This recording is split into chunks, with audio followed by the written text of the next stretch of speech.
The movement must continue. See, we let it go to sleep. This movement's got to be woke up again.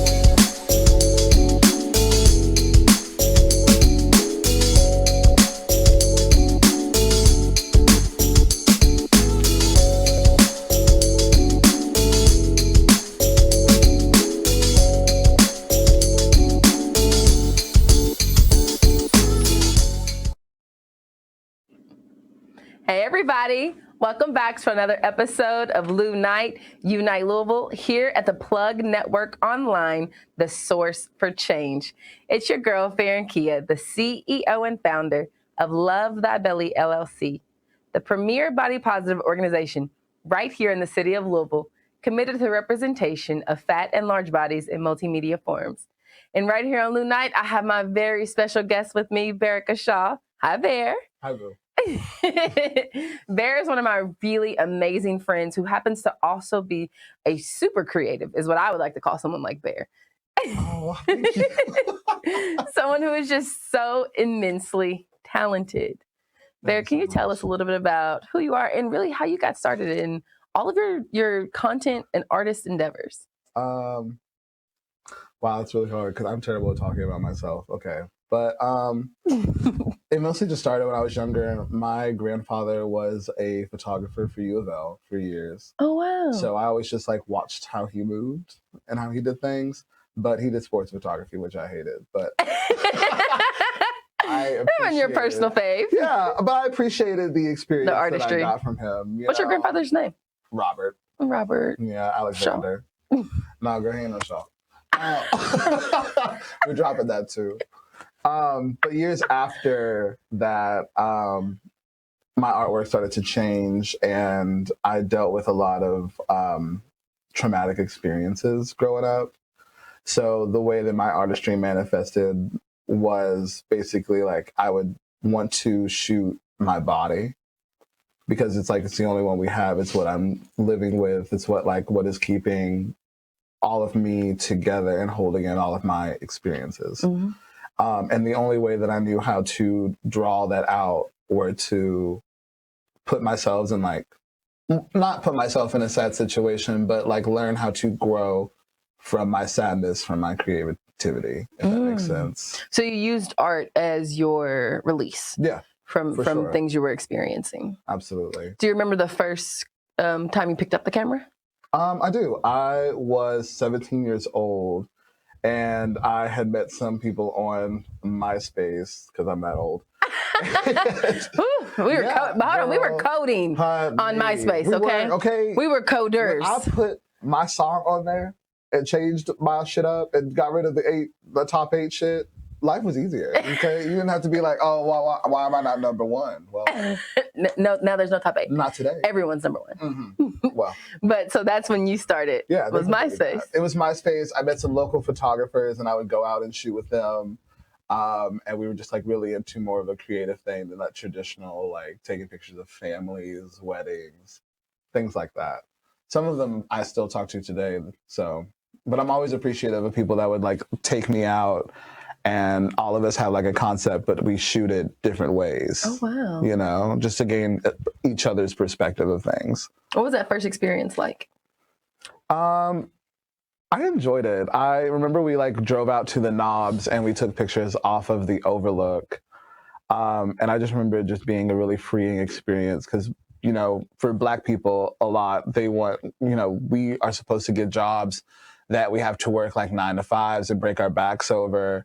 And we don't really see creativity or art kind of jobs as a way to make a sustainable living for ourselves, you know? And especially with our generation, our parents just think like, oh, you're not going to make money from that unless you have like this, that, and the other by the time that I had it. Yeah, exactly. So to have people believe in a dream that I have myself and also be pursuing the same path as me is very empowering. So I loved it. Did you have that struggle of people not being able to see your art? Oh, as a absolutely. I grew up in an all-white cul-de-sac, like Ed, Ed and Eddie. We were the only like Black family for the longest time. So me and my personal style, I would get the, well, why you act white for? You know, and I was like very goth. in my middle school days. So it was always like, well, why do you dress like this, or why you talk white for, or you're like or my white friends would be like, oh, you're like the whitest black person that I know, which. So everyone's trying to erase your black experience. Exactly. And it's just thinking like, no matter who we are, it's just like being an artist. It's like, no matter who we are, no matter how we dress, what we do, like I'm still black. Nothing takes my blackness away. Nothing takes, like even before being queer, like I'm black. Mm-hmm. And that's just how it is. But it took a long time for me to really get into my own blackness, because I like floated through life indifferently about myself. What do you mean? Since being queer and mostly being like a white dominated queer world here, I would just like fly through my life just thinking like, okay, like if this person didn't pick me or want me, then like this is what it was. Like, you know what I mean? Like it wasn't about me being black. It was just like I wasn't the norm. I was like alternative black. Yeah. All black, that's the thing. It's all black. Like you're able to, like your art, you were able to use it then as a way to even express your blackness. Yes and no. Because the music and things that I was into, I was like going through a phase of being like very emo and very emotional. It was like a phase of my life where a lot of self-harm was involved. So I didn't really know how to express that. So I looked for other things. But eventually, like I finally picked up another camera in high school, and I was like, okay, this is something that I can do. Like I can shape my black experience. For yourself? For myself, yeah. And then how did you share that with others? I grew up a little bit more. I realized that like college wasn't for me. It wasn't a thing that I wanted to do. And it was a few years after I met Eric that I was like, you know what, I can be serious about this. And it was after like going through like 2 abusive relationships, and just some like other challenges in my life that I had to grow from, to finally have somebody pick me, because my picker was so fucked up. My issues of abandonment, no black like male role model in my life to like really steer me. And to finally have a man come into my life and pick me and allow my creativity to grow with their love and our love together is an entirely different experience. Can you see a huge difference between your art you were creating prior to your relationship and the art you create after or during and after your relationship? I did. I started this thing during COVID called the BOPO Project. And mostly it was just a way for me to get back into my artistry. And it was a day that I had Eric leave the house and our roommate at the time. And I literally danced in front of my camera to Solange's album, A Seat at the Table. Because baby, Cranes was in the sky, Cranes were in the sky. I tried to dance it away, okay? When we come back, Bear will tell us a little bit more about that experience and how that kind of shaped who Bear is as an artist today. The Plug Network is ever expanding. Subscribe to our YouTube page and hit the notification bell for all updates. Thank you, and stay plugged in.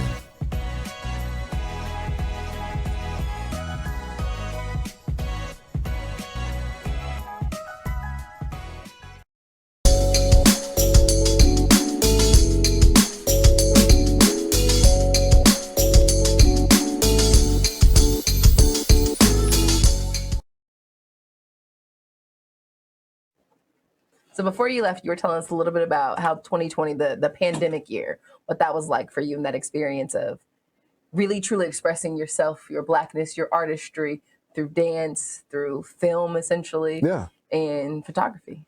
It was just like I had really gone through like an entire war with my body over the years, like with my weight especially. And it was finally at like a weight that I was like really happy with. I was like, you know what, I'm just gonna take my shirt off and I'll dance in front of my camera and then like have it just set on continuous and see what I get. And the experience was so freeing, and also like coinciding with that album and how I felt at the time. It was just like Solange knew what the fuck she was doing. Okay. You know, she knew what the fuck she was doing. She said, Black folk, Yeah. I'm going to free you with this music, with these visuals. Okay. And so get into it. She's like, you wanted the freedom and now you have the time.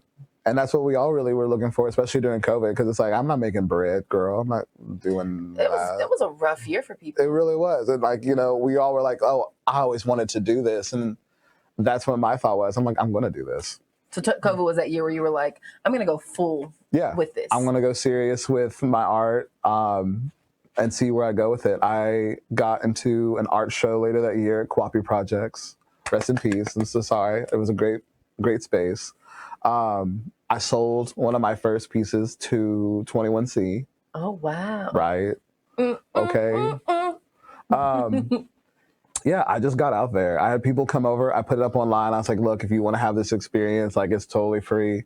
Bring things from your house that make you feel the most at peace, like, and wear something that makes you feel the most yourself and in your skin. And I had tons of people come. When I first noticed your artistry and like the people that you were involving in that, you were doing this like really like melanated series.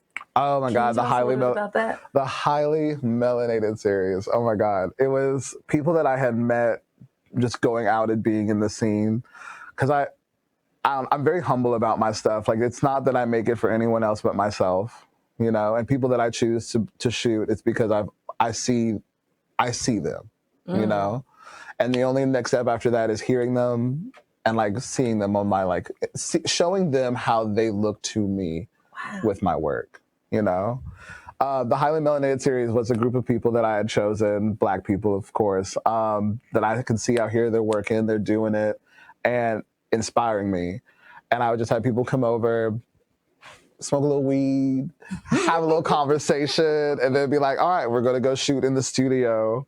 And like at the time, like Destiny was also like heavily involved in it. So we were like taking people to the studio.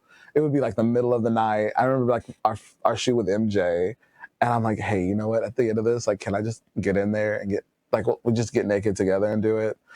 And there's still some of my favorite images today. I need to just do that again. Let's just bring the Melanated series back. Because you're here on the show, you're gonna run back the Melanated series. I'm gonna do it. I think I want to be a part of it this time. With the natural tone, yeah. You know, I think that I should be a part of this series. I'd love to have you. I think that whenever the Plum Princess, that was cute. Whenever you pour yourself into your art and into art in general, you create this sense of community with people around you. What has that feeling been like for you? God.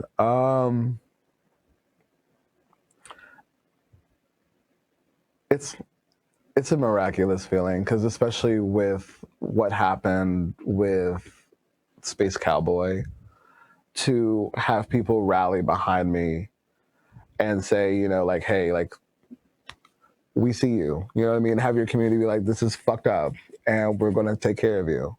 Because you don't know how many people out here are really hearing you and seeing you through your work. But I'll get people that'll come up to me and just say like, hey, like, we really appreciate your transparency. Like, the artwork that you make really like resonates with me. I never see anything that I have done as content, and I've never considered my work or like the urge to like release that on Instagram or any social media. So I take it in stride, especially with like all the shit I'm going through now, and having people be like, reach out to me and understand that it's hard out here. Oof. It's hard out here. And like, I'm going to be co-curating a show next year. Is this an exclusive? This is exclusive. Pew, pew, pew, pew, pew. I'm going to co-curate a show. I'm not going to tell you where it is right now, but it's about what I'm going through now with the death of my dad and my friendship breakup recently. But it's called On Letting Go, an exploration of separation.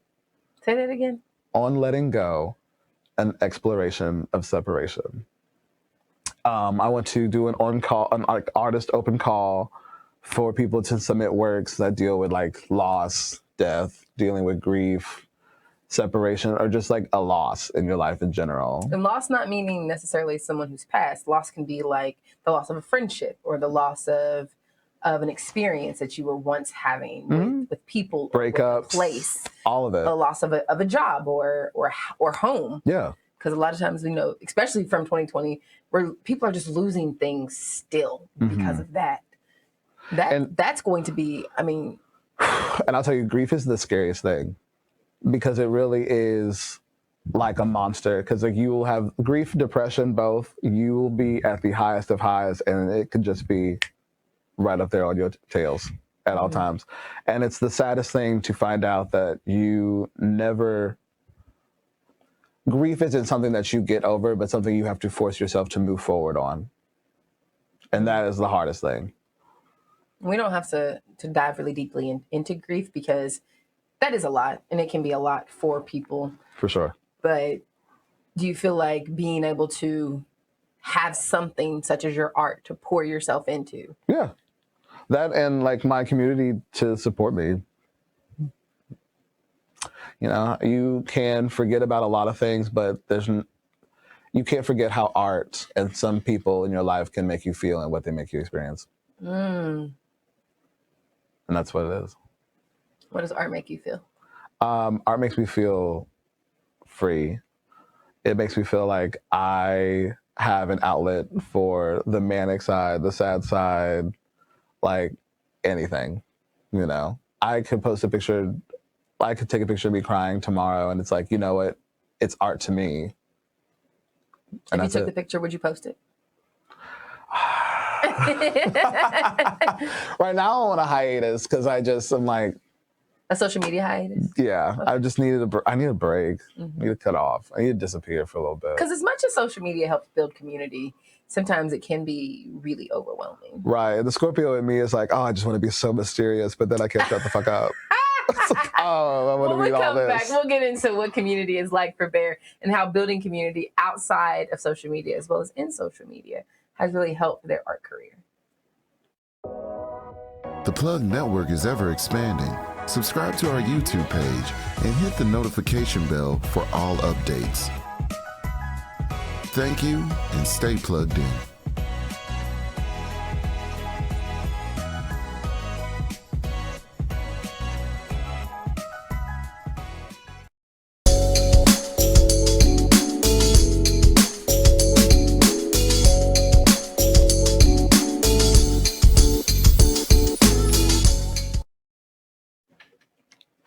There, you're talking about community and what that looks like and what that feels like.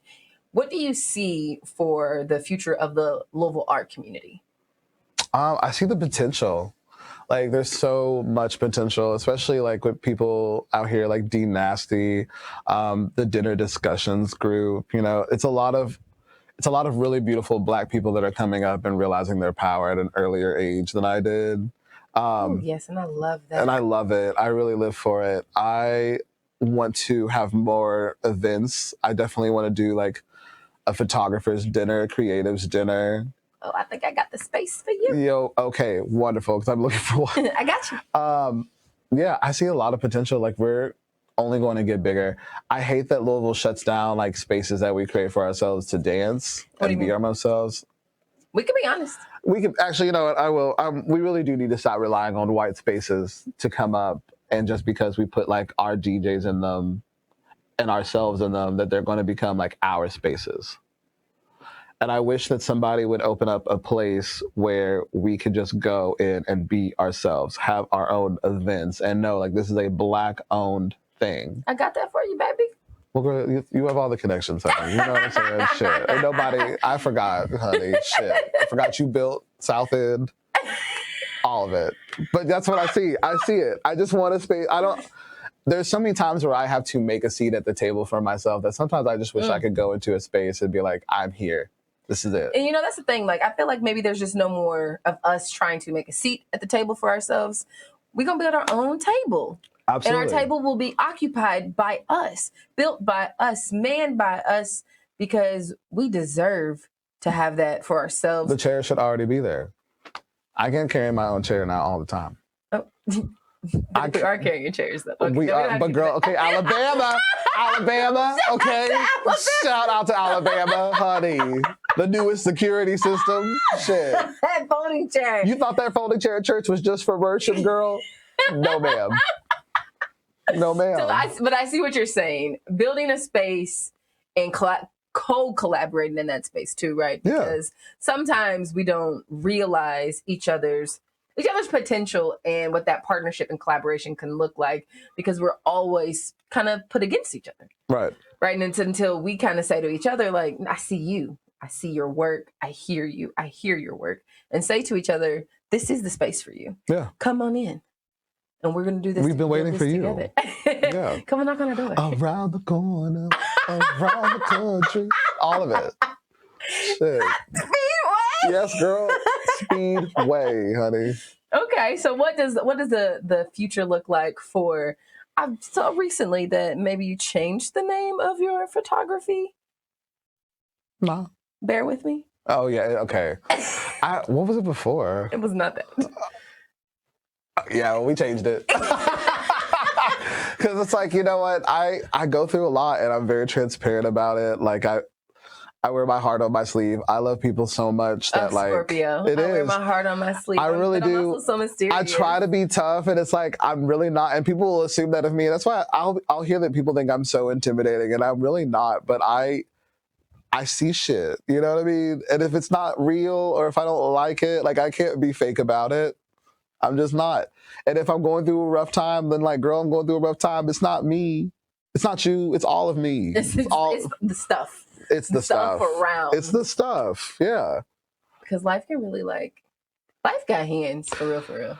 Oh, girl, yeah. Honey. And Like, she, and not to like- bring her up again, but the Solange and the elevator hands. Like, And you know, when life is ready to life, she's not backing down. no, And she's grabbing the chair now.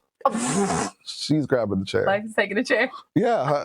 You know, Jesus take the wheel, life has Life grabbed the take- chair. That's what But it's not to help you. the remix. No, girl, life it's not is- giving you a seat. Okay, it's whooping your ass with it. Shit. Should have set your ass down. That's what it's saying. But the future looks like we're getting out there. We're doing more events. I want to do more drag shows. I will do more drag shows. It's about changing the mindset to I want to I will. Okay. Yeah, just embracing that. I have to get new mantras. I need to get my damn house together.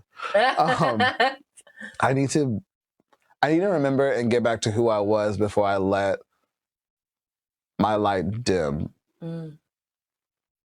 Someone once told me that it's not about who you were back then, right? Because you've had experiences that are going to inevitably change you, Right. but it's about who you will become with You're right. what you have going on. That's what I need to think. And that just like changed like drastically how I view things. That's good. Because who I was, I wouldn't have let myself do that. It would have been an equal thing.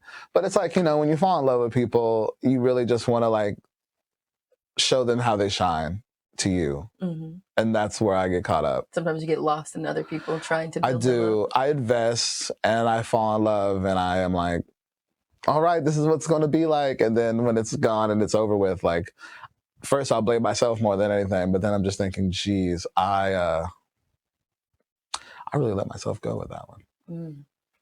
But now look at all the art you can build and create. Oh, I know. I'm so and excited. pour into, right? Like it's awful as creatives to have like so many things happen to you, but then it also is like, now I have so much I can create. Yes. So much I can build. I don't have so to much like I can grow. feel like I need to get on an app to know about what's going on. I don't feel like especially when I go on breaks from social media, I feel like so much of what I've done is guided by Instagram and all that. And now you get to get it back to you. Yeah, I can just, if I go out and something's popping off somewhere, I at least discovered it organically. I didn't feel the pressure to go because I had like over 80 likes. You're going because you want to. Because I wanted to. So if people want to find out how to get into Bear With Me photography and more about Bearykah Shaw, how can they find you? Bearykahshaw.com right now. Ooh. And bam, bam, bam, The bam, bam. website. Pay $20 a month for it. Wait, say it a little louder. You got to pay $20 a month for it, but you know, That's okay. That's okay. It's the photos are paying for it. Period. All And so day. if they want to book you as a photographer, photographer, creative designer, and stylist as well, honey. Hey, we like set designer. Yeah. Okay, set designer. Yeah. We're Creative getting back into it. direction. All of the above, girl. Everything. Beyonce. So we can Oh, and They ain't no regular. what can everybody book you for? What are your services? Portraits, lifestyle portraiture, whatever you want. We're doing a wedding. It's been like 6 years since I've done a wedding. I'm excited. Bringing me your engagement photos, all that. Okay, so. But there's a deposit. So if you want to book with Bear and any of Bear's services, go to bearykahshaw.com. The Bearykah Shaw. Give me the Disney stick. I want to do the Disney thing. And make sure that you watch this episode and every episode we have on the Plug Network Online, the source for change. It's your girlfriend, Kia, and we'll see you next time here at Lounite. The Plug Network is ever expanding. Subscribe to our YouTube page and hit the notification bell for all updates. Thank you and stay plugged in.